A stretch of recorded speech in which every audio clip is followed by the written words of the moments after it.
Wait, so saying I am good at stuff is actually a bad sign? Exactly, John. Using simple words without a plan is one of those big job interview English mistakes that stops people from getting hired. Wow, I see.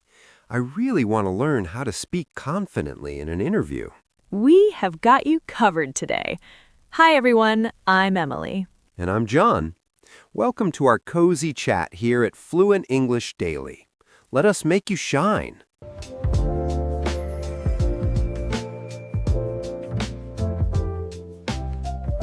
So, John, I was thinking about what we said earlier.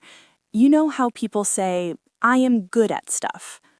Right. It sounds so funny now, but I used to say things like that all the time. I thought simple was safe. It is safe, but in a job interview, we need a little more flavor.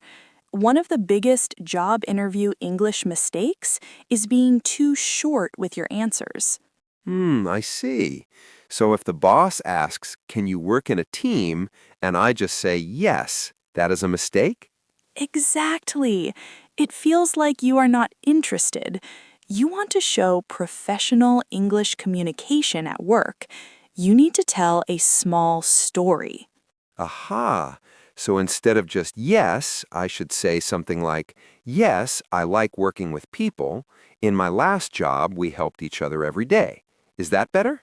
Wow, John. Yes, that is much better. It shows you know how to use your words to build a bridge. Smiles. That feels good to hear. But Emily, I sometimes get so nervous. My tongue feels heavy. I worry about my English pronunciation for job seekers. I think people won't understand my accent.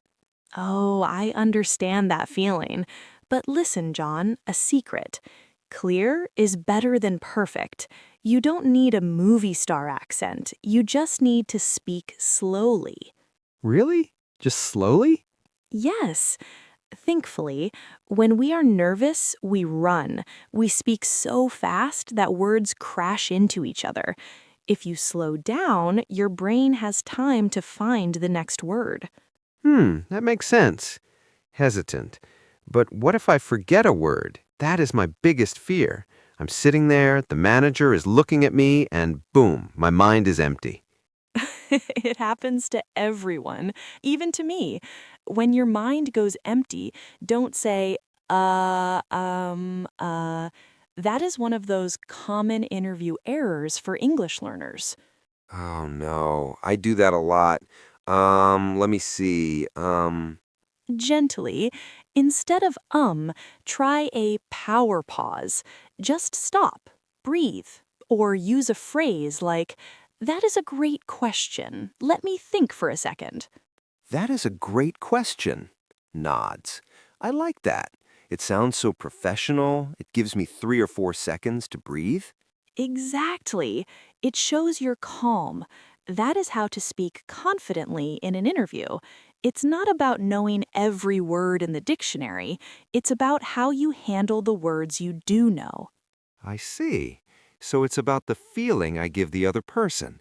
If I am calm, they feel calm. Right. Enthusiastic. You've got it. And remember, they want to hire a person, not a robot.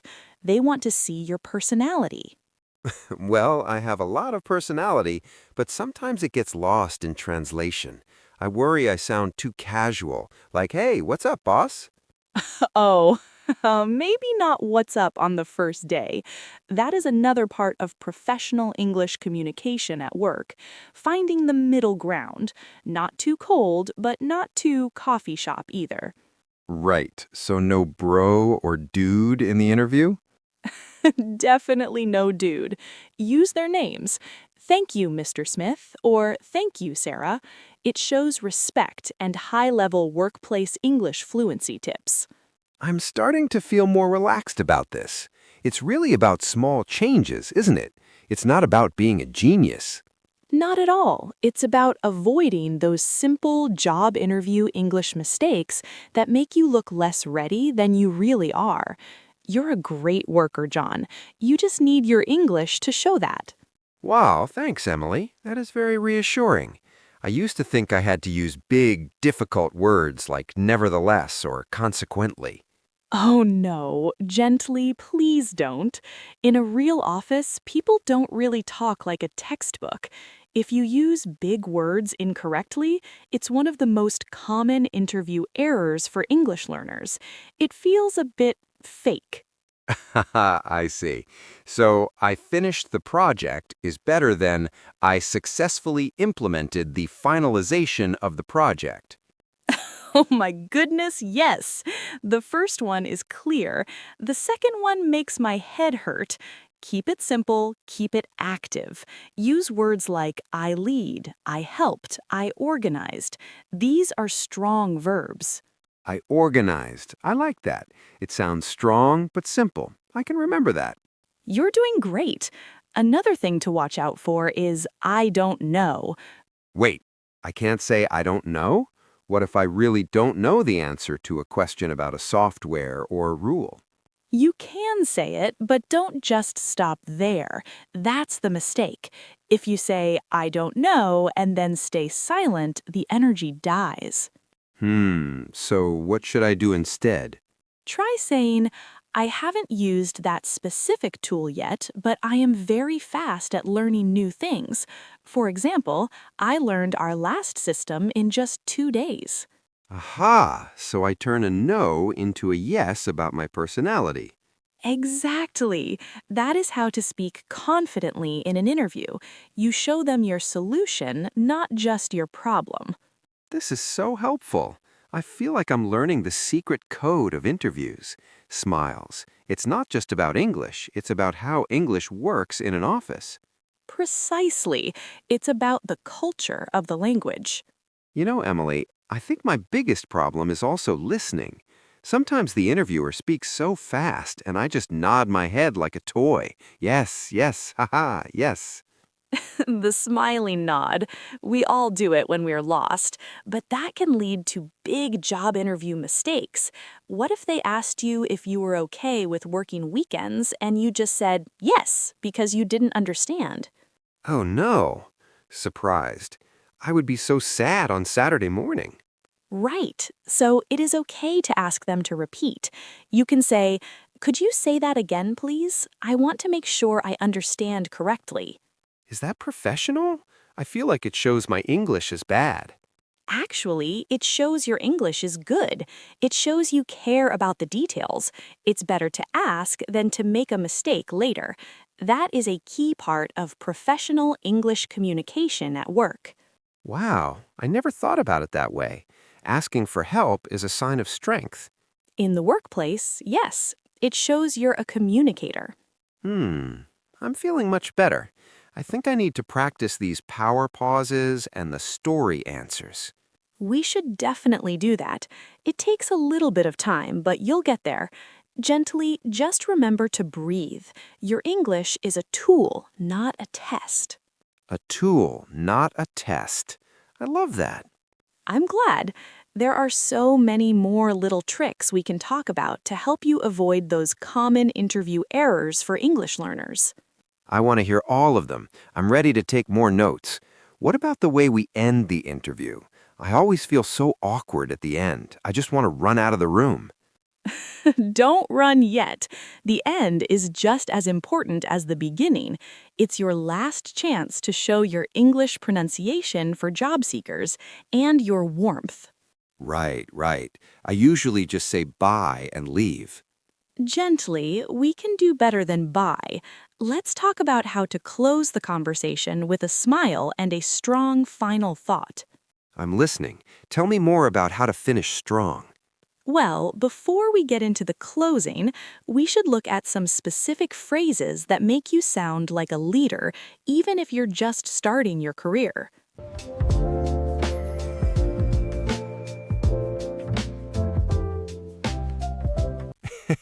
Right, it sounds so funny now, but I used to say things like that all the time. I thought simple was safe. It is safe, but in a job interview, we need a little more flavor.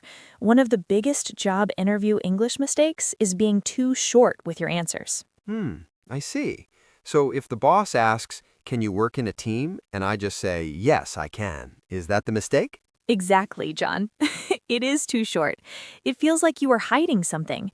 We want to use something called professional English communication at work. Oh, that sounds very fancy. What does professional English communication really mean? Is it using big words like synergy or optimization? No, not at all. That is a common misunderstanding.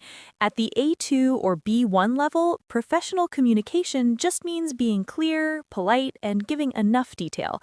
Instead of just yes, you can say, yes, I enjoy working with others because we can share ideas. Aha, I see. So it is about adding a why or how to my answer. That makes sense. It makes the conversation feel more like a real talk and less like a test. Exactly, John. It helps the boss see who you really are.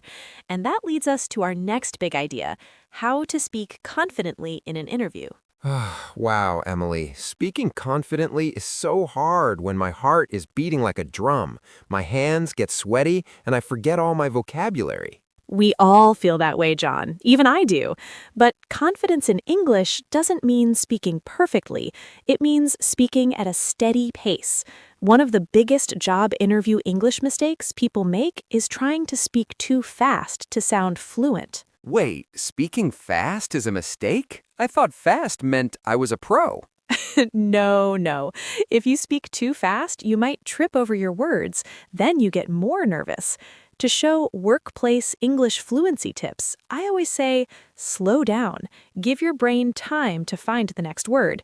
It makes you look calm and in control. Wow, I never thought of it that way. Slow is smooth and smooth is fast. I like that. So if I slow down, I will sound more confident even if I make a small grammar mistake. Right. Most bosses don't care about a small S at the end of a word. They care if they can understand your plan. This brings us to another important point, English pronunciation for job seekers. Oh no, pronunciation. That is my biggest fear. I'm always worried my accent is too strong or that I'm saying the words sheet and sit wrong. Everyone has an accent, John. An accent is just a sign that you know more than one language. It's a superpower. When we talk about English pronunciation for job seekers, we don't mean you have to sound like a movie star. We mean you should focus on the key sounds so the meaning is clear. Key sounds. Can you give me an example? Sure. For example, many learners struggle with the TH sound or word endings like ED. If you say, I work, instead of I worked, the boss might think you were talking about now instead of the past. That's one of those tiny job interview English mistakes that can cause confusion. Oh, I see. So it's not about sounding British or American. It's just about being clear so the boss understands the timeline of my experience. Exactly. It's about the message. If the message is clear, you're doing great. Now, let's look at some workplace English fluency tips to help you connect your ideas. Yes, please. I often feel like my sentences are like little islands. I like teams. I work hard. I am punctual. How do I build bridges between these islands? That's a great way to put it. To build those bridges, you can use simple connector words. Words like because, however, or for example. Okay, let me try. Instead of I'm good at stuff, I could say I'm good at solving problems. For example, last month I helped a customer find a lost package. How was that? Wow, John, that was perfect. By saying, for example, you showed the boss that you have real experience. That's how you avoid common interview errors for English learners. You move from simple facts to real stories. I feel much better now. It's like I have a map for the conversation. I don't need 1,000 big words. I just need a few bridges and a slow speed. Exactly. You are already using professional English communication at work right now. You're being clear and sharing your feelings. Thanks, Emily. This is really helping my confidence. I used to think that job interview English mistakes were just about grammar, but it's really about how we connect with the person sitting across from us. You hit the nail on the head, John. It's all about connection. Whether you're talking about your skills or your past jobs, you want the other person to feel like they can trust you. Right. Trust is so important in a job. If I can explain things clearly, they'll trust me to do the work. Exactly. And remember, everyone in that room wants you to do well. The boss wants to find a great worker. They're on your side. I'll try to remember that next time I feel like my heart is drumming. Good.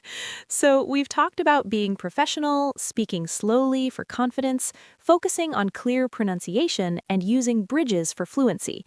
These are the tools that help you avoid those common job interview mistakes. I feel like I'm getting a lot better at this.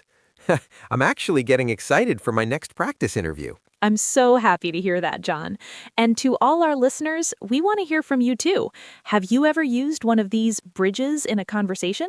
Or do you have a word that is hard for you to pronounce? Yeah, leave us a comment or send us a message. We love hearing your stories. It makes this feel like a big family chat. It really does. Don't go anywhere because in the next part, we're going to look at some specific questions bosses love to ask and how you can answer them without any stress. Oh, I definitely need to hear that. I always get stuck on the tell me about yourself question. It feels like a trap. It's not a trap, I promise. It's an opportunity. Let's talk about how to turn that question into your best moment.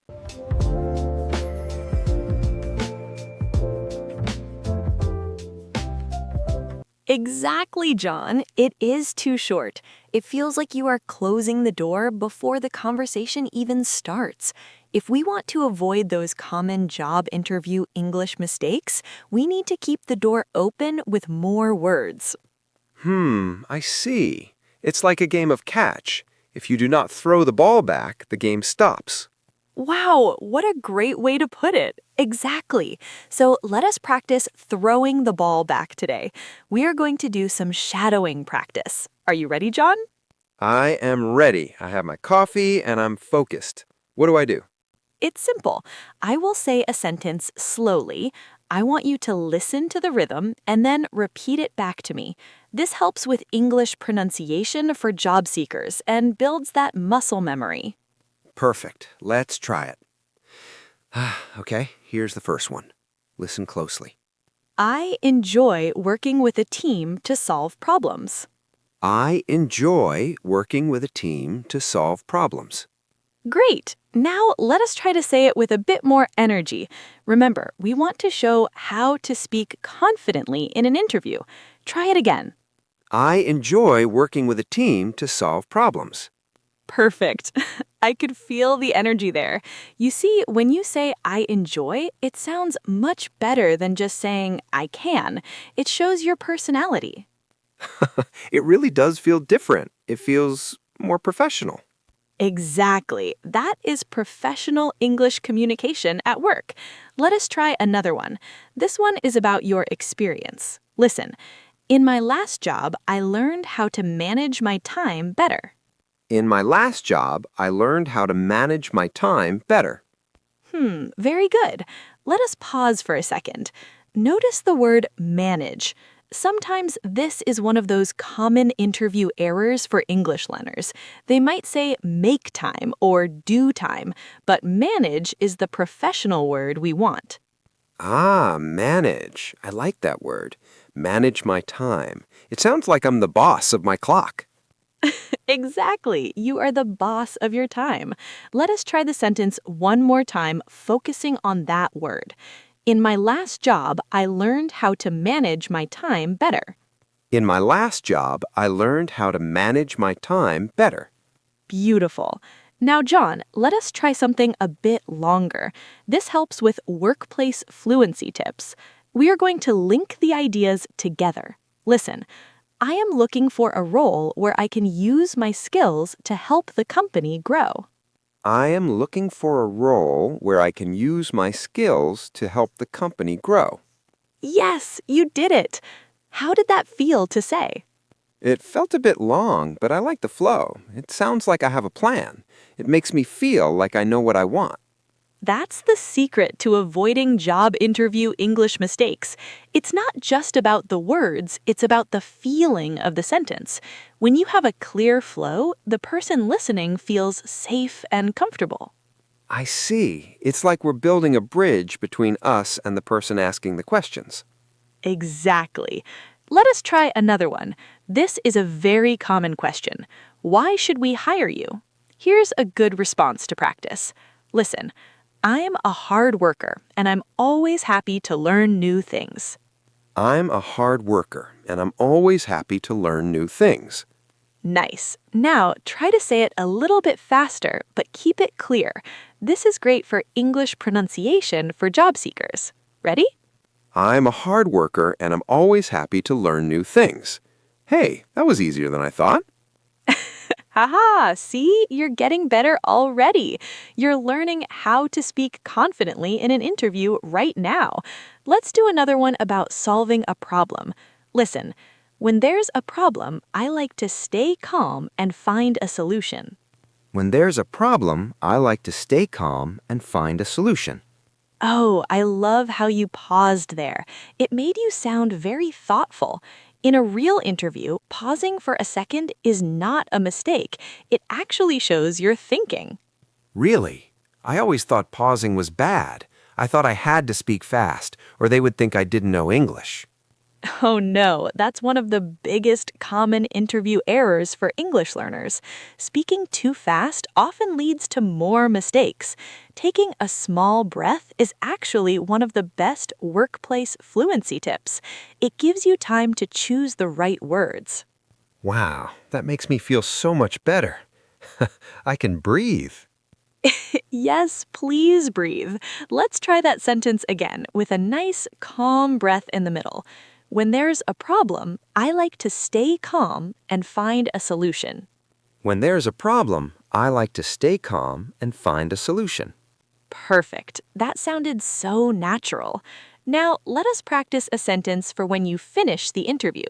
This is part of professional English communication at work. Listen, thank you for your time today. I look forward to hearing from you.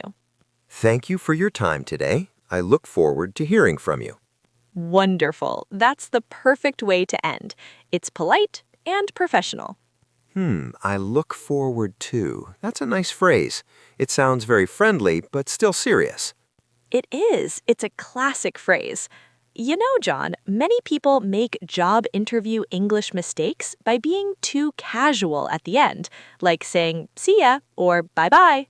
Oh no, I've said bye-bye before. Is that really bad? It's not the end of the world, but I look forward to hearing from you is much better for how to speak confidently in an interview. I understand. I'm going to practice that one a lot. I look forward to hearing from you. You are doing so well. Let's do one more practice round. This time, I will give you a sentence about your future. This is part of professional English communication at work. Listen, I want to grow my career with this company. I want to grow my career with this company. Good. Now focus on the word career. Make sure the R sound is clear. This is helpful for English pronunciation for job seekers. Career. Career. I want to grow my career with this company. Yes, that was it. Your pronunciation was very clear there. Thank you, Emily. This shadowing really helps. I feel like I'm getting used to the sounds of the words. I'm so glad. It really is about practice. Don't worry about being perfect. Just focus on being clear. We have covered a lot of workplace fluency tips today just by repeating these phrases. We really have. I feel like I have a little toolbox of sentences now. A toolbox. I love that. And remember, everyone listening, you can rewind and practice these sentences with us as many times as you need. Definitely. It's like having us right there in the room with you. Exactly. Now, before we move on, I want to ask you all a question. Which of these sentences was the easiest for you to say, and which one was the hardest? Oh, that's a good question. For me, the one about managing time was the hardest, but it also felt the most professional. I think a lot of people feel that way. It takes time to get used to those professional words, but don't go away just yet. Right. We have something very special coming up next. We're going to look at some real-life stories. Yes, we are going to talk about a specific story that shows how one small change in how you speak can change everything in an interview. You won't want to miss this.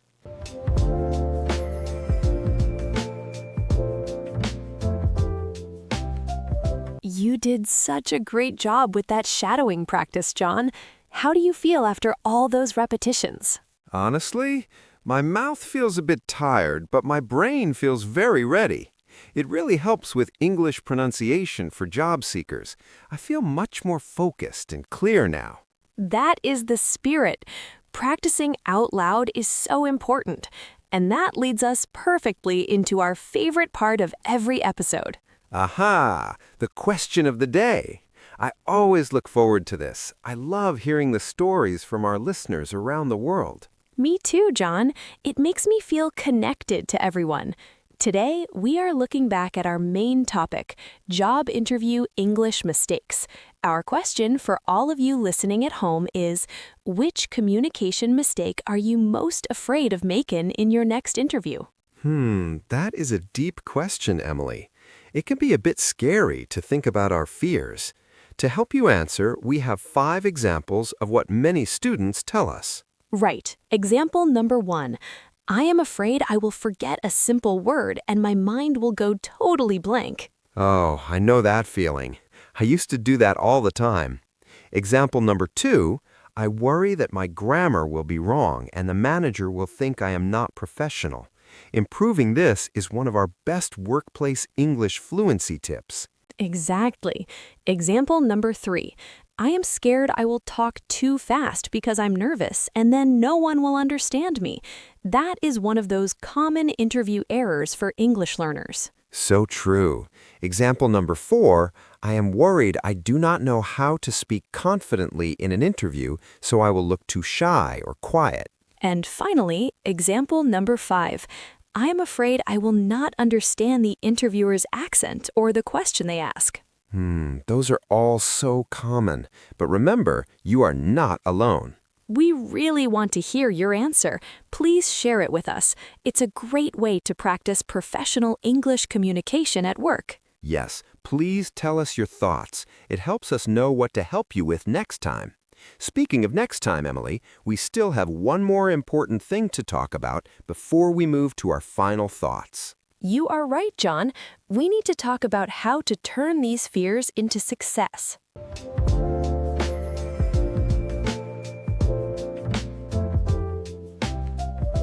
Well, John, we have now come to the end of our talk. We looked at many job interview English mistakes and how to fix them today. It was wonderful. Yes, I feel much better.